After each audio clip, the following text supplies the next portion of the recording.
Right, hi everyone, welcome to another Rat and Retro video. I'm Sam and behind the camera is Calli. And we are here at my workplace, which is the VW Engine Company. Now over the 2020 lockdown I did a lot of improvements to Eleanor the 74, so what I'm going to do is take her into the workshop now and get her on the ramp and show you guys what I did during that time.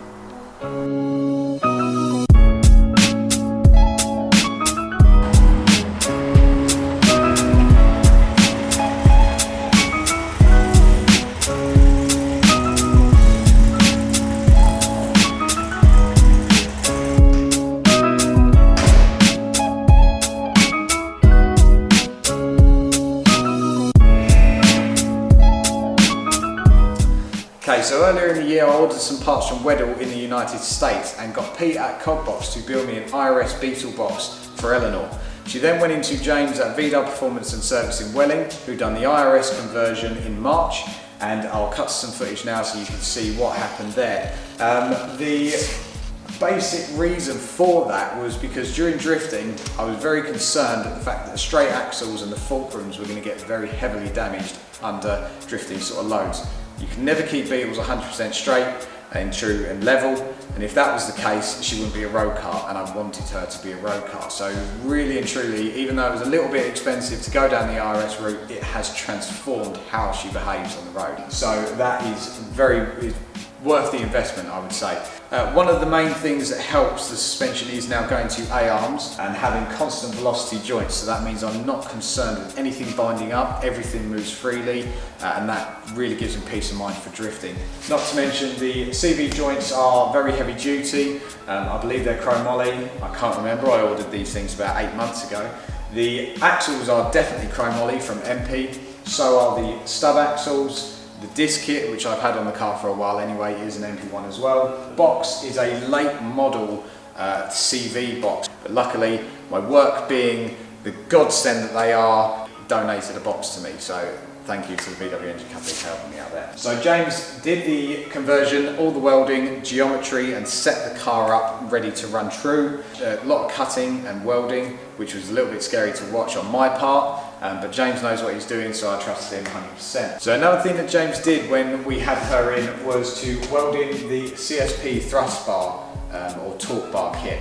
So that is essentially a cross section from the frame horns up to the top shock mounts, and then a crossbar that runs overhead. And that basically tightens up all the rear suspension, means under load, she's preloaded as well, so you actually adjust those bars, look like I'm doing symbols to people there, that essentially toughen everything up, preload it, and therefore when you start putting stress on things, they don't start flexing. So the idea is to keep everything in one position, which is vital to obviously not breaking anything. Just discussing further with the gearbox, she is now running completely solid mount. So we've got intermittent front and obviously the main cradle. They are all solid, so there is no rubber in there whatsoever anymore, which obviously that tied in with the torque bar from CSP means that everything kept in place, and there is literally no movement, no twist, and no lift of any kind. So that is obviously key for any kind of high torque, high horsepower or heavy load application. F*** off, fly. Go away. Seriously, out of all the things in this entire unit. During lockdown, I then cleaned all of the chassis up as best as I could. I also did a front beam change. I originally had a narrow beam with adapters, spacers, running Porsche pattern like the cookie cutters. I've gone a completely different route. I'm now running these special wheels, which I won't tell you what they are, but they're very lightweight. And they're quite narrow as well, so in regards to drifting, that's going to be perfect. I put cheap ass tyres on the rear of her, so essentially she'll let go quite easily, which Calli has been the witness of as following me home. The front wheels are obviously the same, and I'm running Bridgestone A-rated wet tyres in them because for me, I want all the reliability up the front and control of the steering and braking up there. So now that we've done the chassis work and suspension changes, let's talk through the exterior changes that happened during the lockdown. So the first thing that I done was a bit of shits and giggles really, was these pinstripe monstrosity, whatever the hell you want to call them. The way I did them was using red caliber paint because that was the only thing available for me in my garage.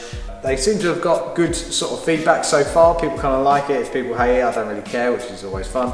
And I think it actually ties in really well with the car. She looks really mean, and I think she looks sick. So secondly, as I've mentioned while she was on the ramp, the wheel changes, obviously I think they look absolutely brilliant.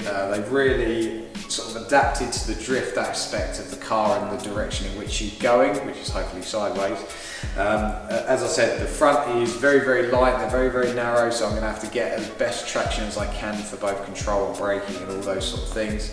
The rears, however, I just want them to slide as much as possible, which is always fun. So that's the wheels just briefly gone over again. So let's move to the rear end of the car. Another little improvement I've done during the lockdown was the parcel shelf. I re-sanded that, varnished it, so that's now nicely coloured. Rear end wise, I changed the rear wings because the original ones that were on there, the banded inch wider both sides, were unfortunately rotten as hell. All the sort of seam section to them had completely gone. The wing beading was terrible, so they got completely scrapped and renewed with these reproduction wings. The tail light assemblies are the complete units you buy from Heritage Parts Centre. Obviously I've painted them black, they come white. She's now got LED lights inside running an extra bright side light bulb, which I thought for safety, because when driving down the motorway I've had so many people complain about the fact that they can't see the candlesticks that are my tail lights previously, which are just filament bulbs. So for me, adding the extra LEDs in there just means they're extra bright and extra safe. Running the rear upper LED strip that runs across the top of the window basically just helps with making sure people understand the brake light situation and making sure there's no ill confusion there. So just trying to do the best I can to make the car as safe as possible no matter the weather conditions.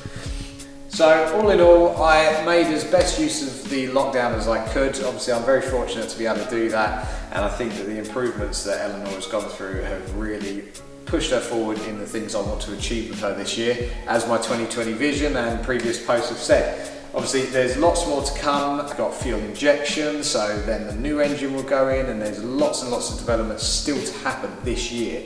So let's try and achieve that. Thank you all for watching. I appreciate it from all of the Rat and Retro team for taking your time out to watch this video, and well, keep your eye out for some future sideways action with this car. Thank you very much. And what we are doing today is mucking up every script I can think of. And we... damn it, right.